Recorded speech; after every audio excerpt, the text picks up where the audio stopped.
سلامونه ملګرو، نن په دوو ورته کلمو خبرې کوو، میندواره امیدواره. میندواره چې ده نون پکې راځي، میندې ته هم نږدې ده.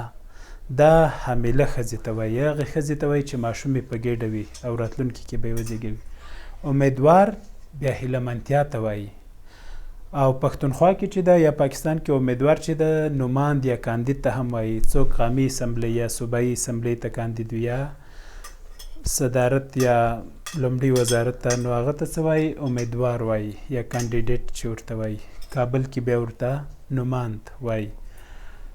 خو ځینې کسان میندواره ته امیدواره لیکي، په کار ده چې وایي نه لیکي.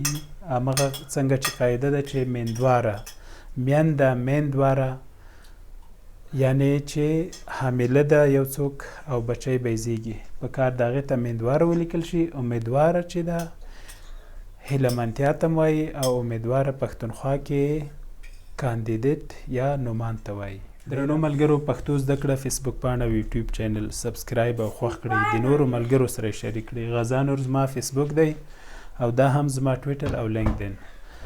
که تاسو غواړئ چې خپل کور کې مو بچیان یا په خپله پښتو زده کړي یا یې لیک لوست زده کړي یا یې ژبه زده کړي، زموږ سره تماس ونیسئ. آنلاین درسونه لرو.